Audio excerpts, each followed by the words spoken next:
Policies کے تسلسل کے لیے میثاقی معیشت ناگزیر ایسے اہداف طے کیے جائیں جنہیں تبدیل نہ کیا جا سکے. سیاسی استحکام کے بغیر معاشی استحکام ناممکن. حکومت کے پاس 1 سال 3 ماہ کا وقت ہے.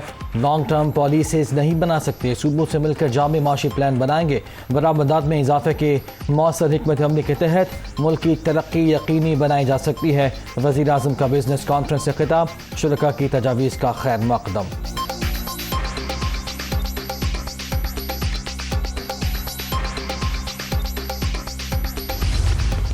We have made this country bankrupt. This is the reason and no other reason. There is no dearth of the best people in this country. ہم 20 ارب ڈالر جو امپورٹ کرتے ہیں سال کا، یہ تیل اور گیس، اور ہمارا یعنی تیل ہو گیا ہے بالکل. یہ 20 ارب ڈالر کہاں سے ہم دیں گے؟ ترکی بھی ناراض، چین بھی ناراض، اور جیپنیز بھی ناراض، اور اس طرح اپنا باقی جو ہمارے ٹرکی گیا ہوں، چائنا کے ساتھ بات کی، ابھی تو ہم ان سے ریپیئر کر رہے ہیں. یہ وہ ایشوز ہیں جس کے لیے ہمیں مل کے ہمیں کام کرنا ہے اور اس کو ہمیں آگے لے کے چلنا ہے. نان پروڈکٹیو ایسٹس کو ٹیکس کرنا آج فرض بھی ہے اور وقت کی اولین ضرورت بھی ہے.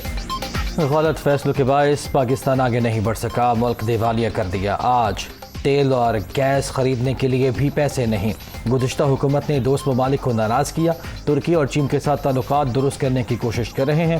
ملک کی ترقی کے لیے باتوں کے بجائے بطور قوم عملی کام کرنا ہوگا. ہم ایٹمی قوت بن سکتے ہیں تو زرعی اور صنعتی پاور کیوں نہیں. قومی مفاد کے لیے پبلک پرائیویٹ پارٹنرشپ منصوبے بنانا ہوں گے. وزیر اعظم کا خطاب.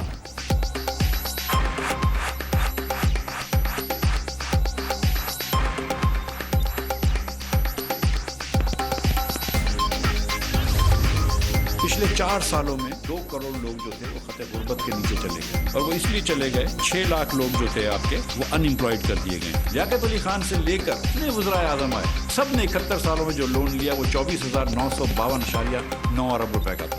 25,000 ارب روپے کہہ دیجیے. صرف 4.25 سال میں عمران خان نے 20,000 ارب روپے کا لون لیا. میں شوکت علیم صاحب کے معاہدے پہ، عمران خان صاحب کے معاہدے پہ چلتا تو یا تو نوکری سے نکالا جاتا، یا اگر میں چلتا تو اس وقت 300 روپے کا پیٹرول اور ڈیزل ہوتا. گزرے 4 برس میں 2 کروڑ افراد خط غربت سے نیچے چلے گئے. عمران خان کے معاہدے پر عمل کرتے تو آج پیٹرول 300 روپے لیٹر ہوتا. معاشی اصلاحات کے لیے تمام شعبوں کو ساتھ لے کر چلیں گے. مفتاح اسماعیل کا بزنس کانفرنس سے خطاب. مزید مشکل فیصلوں کا اندیا.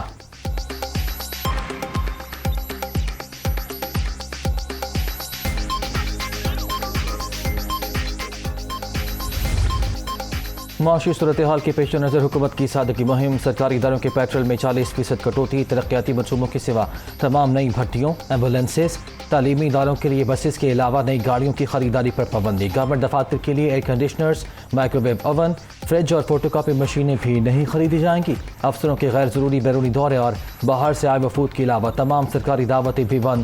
وفاقی کابینہ کے بڑے فیصلے.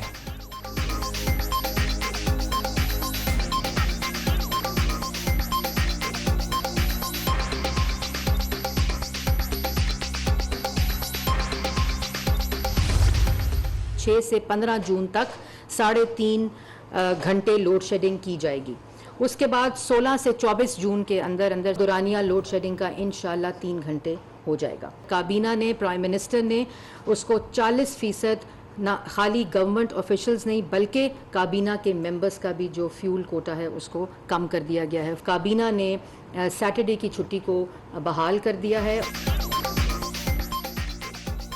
توانائی بحران سے نمٹنے کے لیے عملی اقدامات. وفاقی کابینہ نے لوڈ مینجمنٹ پلان کی منظوری دے دی. سرکاری دفاتر میں ہفتے کی چھٹی بحال. جمعے کے روز ورک فرام ہوم کی تجویز پر کمیٹی قائم. مارکیٹس کی جلد بندش کا فیصلہ بھی کمیٹی کرے گی. ڈیزل کی کھپت کم کرنے کے لیے کسانوں کو ٹریکٹرز کے بہتر استعمال کی تربیت دی جائے گی. توانائی کی بجٹ سے متعلق خصوصی آگاہی مہم بھی چلائی جائے گی. وزیر اطلاعات مریم اورنگزیب کی بریفنگ.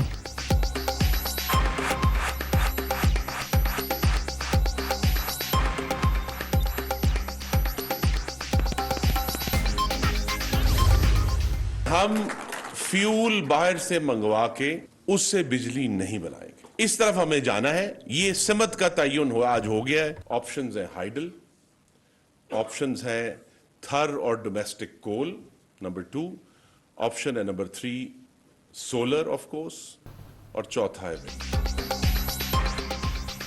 لوڈ شیڈنگ کے خاتمے کے لیے اقدامات جاری، طے کیا ہے آئندہ درآمدی ایندھن سے بجلی نہیں بنائیں گے، پیداوار بڑھانے کے لیے سستے اور ماحول دوست ذرائع کا استعمال یقینی بنانا ہوگا۔ سابق حکمرانوں کی نااہلی کی وجہ سے توانائی منصوبے بر وقت مکمل نہیں ہوئے، خرم دستگیر کا الزام۔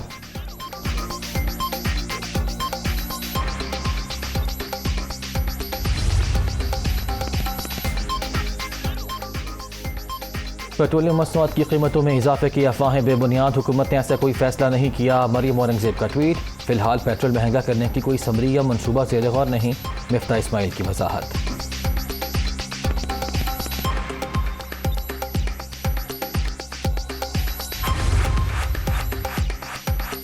لاہور میں وزیر اعلیٰ پنجاب اور آصف زرداری کی ملاقات، ورکنگ ریلیشن شپ اور صوبے کی سیاسی صورتحال پر تبادلہ خیال۔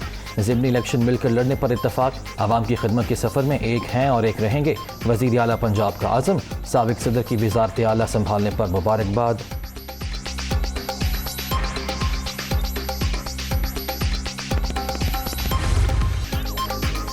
ہمارے دور میں ملک ترقی کر رہا تھا، امپورٹڈ حکومت نے عوام کا جینا دو بھر کر دیا، مہنگائی تاریخ کی بلند ترین سطح پر پہنچ گئی، عالمی ادارے پاکستان کی معیشت کو منفی قرار دے رہے ہیں، ملزم ہی قاضی بن جائے، یہ کیسے ہو سکتا ہے؟ ان کی کوشش ہے کہ مجھے جیل میں بند کر دیں، کارکن تیار رہیں، حقیقی آزادی کی تحریک سے پیچھے نہیں ہٹیں گے، عمران خان کا اسلام آباد میں خطاب۔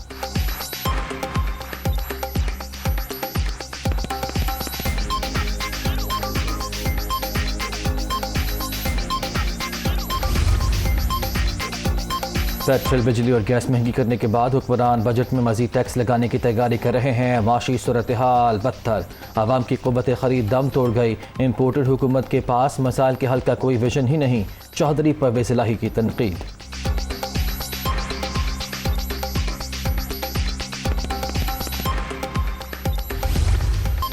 پاکستان جرمنی کے ساتھ مختلف شعبوں میں تعاون کے فروغ کا خواہش مند، دنیا سے ایڈ نہیں ٹریڈ چاہتے ہیں، کسی تنازع کا حصہ نہیں بننا چاہتے، کشمیر کا معاملہ ہر عالمی فورم پر اٹھایا، بھارت میں بی جے پی رہنماؤں کے گستاخانہ بیانات سے مسلمانوں کی دل آزاری ہوئی، بلاول بھٹو کا سیاسی اور سفارتی مدد جاری رکھنے کا عزم، مذاکرات ہی تمام تنازعات کا بہترین حل، افغان بحران سے پاکستان سب سے زیادہ متاثر ہوا، جرمن وزیر خارجہ کی مشترکہ press conference.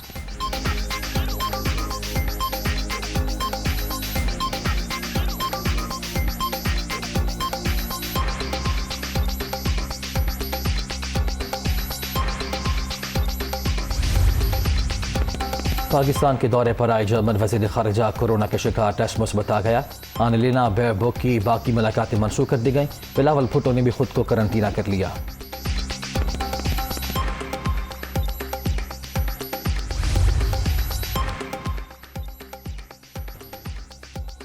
Air chief Zaheer Ahmad Babar سے قطری فضائیہ کے کمانڈر کی ملاقات، باہمی دلچسپی کی امور پر تبادلہ خیال، پاکستان قطر کے ساتھ تعلقات کو قدر کی نگاہ سے دیکھتا ہے، سربراہ پاک فضائیہ کا دو طرفہ تعاون کے فروغ کا اعادہ۔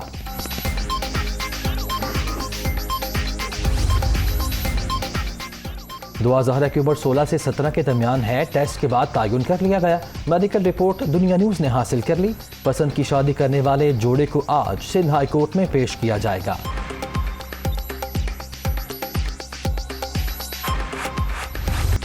حکومتی یقین دہانیوں کے باوجود بدترین load shedding, shortfall 6099 megawatt تک پہنچ گیا، شہری علاقوں میں 10 سے 12، دیہات میں 16 گھنٹے بجلی بند، پانی کی بھی شدید قلت، کراچی میں شہری سڑکوں پر آ گئے، مختلف مقامات پر احتجاج۔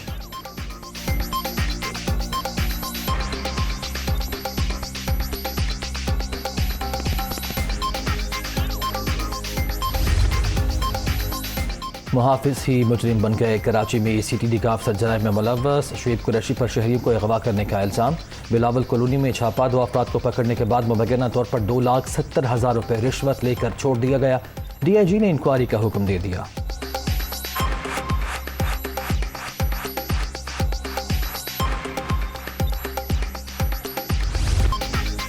اور خاتم انتظار، 14 برس بعد ملتان میں انٹرنیشنل کرکٹ کا میلہ سجنے کو تیار، پہلے ون ڈے میں پاکستان اور ویسٹ انڈیز آج آمنے سامنے ہوں گے۔